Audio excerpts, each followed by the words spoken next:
Hello, this is Rodney, a grain originator for Grainco FS. Just doing a quick recap of our Kendall County marketing meeting that took place on April 9th, 2014. Going to go over a few things here today. First off, the inside update. Going to be going over a few topics that we discussed in the December 18th meeting at Marty Schwartz's place.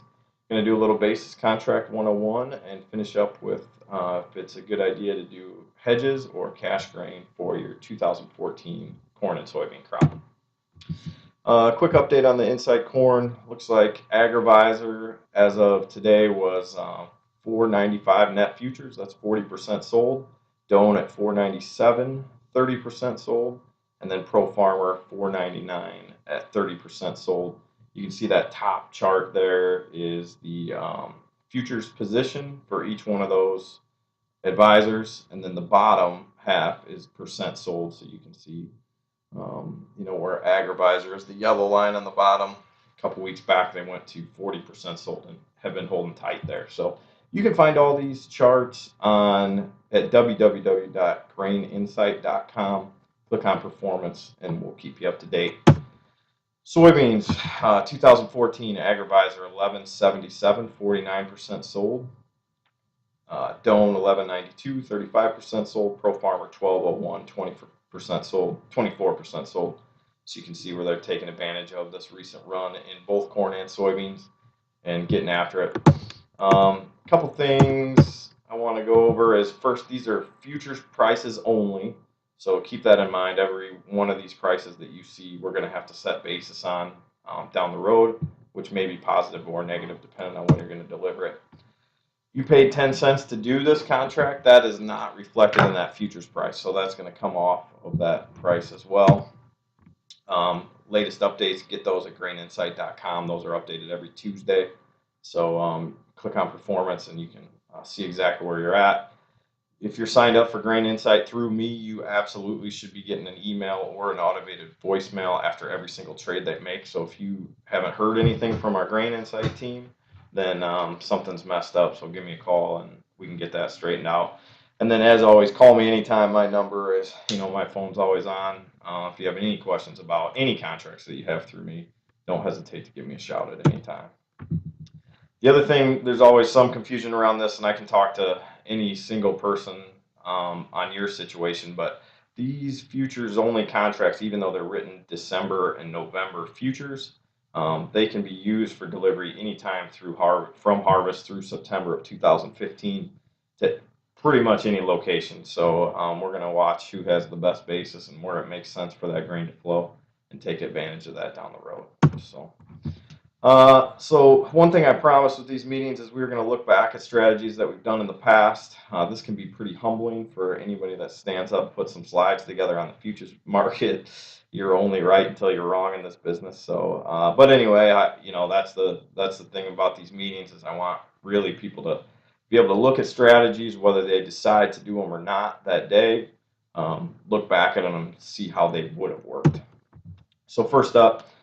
December 18th when we got together, the main thing we discussed there was break evens. It was pretty glim on that day. I remember that. Looking at farm doc, looks like 460 corn, left $284 for land and the producer. As far as profit, that was at 191 yield. They were using $11 beans at the time. That left $266. One thing we did discuss on that day, December 18th, corn was 453, so we were a little even below that 460 mark that left $284. And beans had a 60-cent premium over that $266 leftover price. Where current prices stand today, we're at an $86 an acre on corn based on today's prices and $71 an acre based on those projections back from December 18th. So things definitely looking better. Big talk there at the end of the year was this short outside market, the short managed money position, which is not typical. So you can see that in that green line if you look off to the right there in the blue, which indicates a short position of about 500 million bushels. It's atypical when you look over the past history. So one of the things we were hoping that night was that we could get those guys back again on the long side of the grain markets, and that would help our price.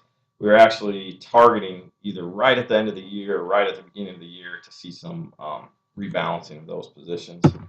Updated that today. It took a little longer than we had hoped, but sometime in mid-Feb, they did get over to the long side, and now are, historically very long corn and soybeans there. So this chart is corn, but you can see it to the right. They moved up to the top side, and that has a big reason as to why we've added so much premium to this market here in the last couple months here. So one of the things I said, you can see that old slide there. That's the actual slide from December 18th. But I was asking you guys to take advantage of strong corn basis, get those offers in, let the market pick those up where you don't even have to be paying attention. So basis still remains kind of flat. I didn't look back in particular. We're probably a little weaker on basis than we were back in December, but for the most part, pretty flat. Our offer system has worked very well for guys that are putting in offers with us. We've picked up a ton of offers in that $5 range. Back then I was saying I don't care where the price is, go ahead and put that offer in. And when guys were putting in $5 offers, I honestly didn't think they would get picked up. But all of them did. Anybody that put them in got them picked up, and most of those got picked up at 2 in the morning while we were sound asleep. So that offer system really just relieves stress and gets that plan in place. So one of the things I put there is that any bullishness you miss out on will be captured in new crop, and that's worked out. So I was really in the camp that a guy should be selling 430 corn, and looking back, it's easy to say that maybe wasn't a great decision, but what the discussion, and we had a lot of discussion there in December about it, was 430 given the yields for the most part was pretty profitable. And we hope that we were wrong making that 430 sale, because if we could get corn up to $5, we thought that'd be profitable for next year too, which that story came true there. So hopefully we're taking advantage of some $5 corn, specifically if we sold that 430 corn, because we're probably going to need it.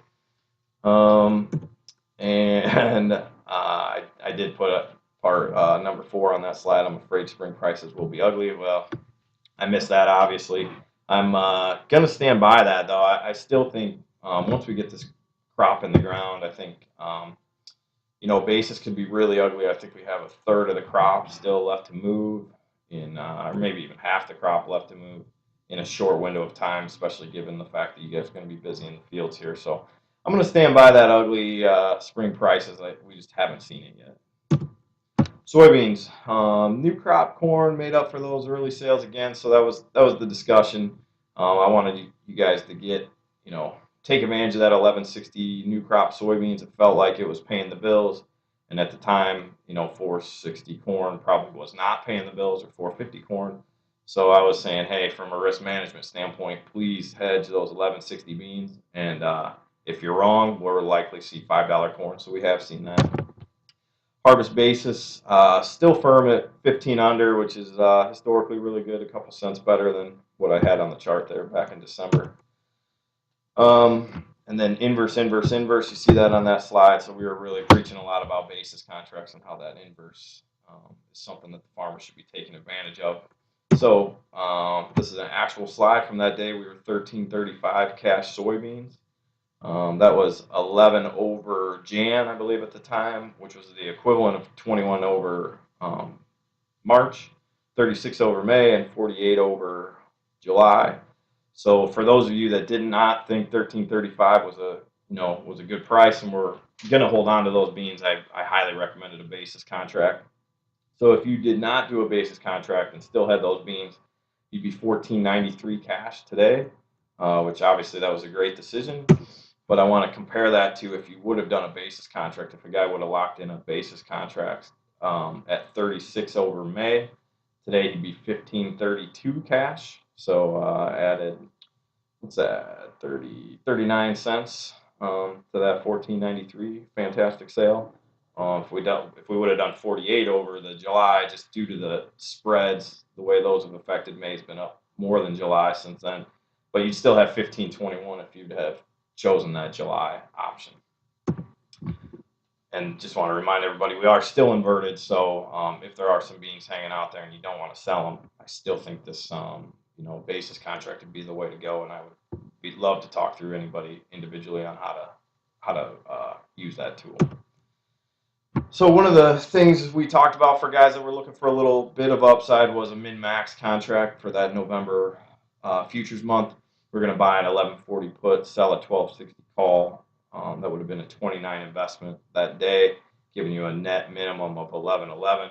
I went ahead and, printed a chart here of how the market's reacted since that meeting. So this is the time frame since that meeting.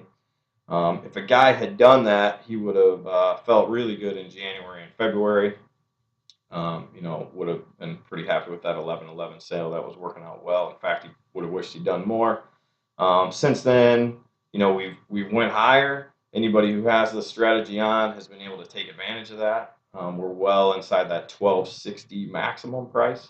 So that ended up being a good contract, I think.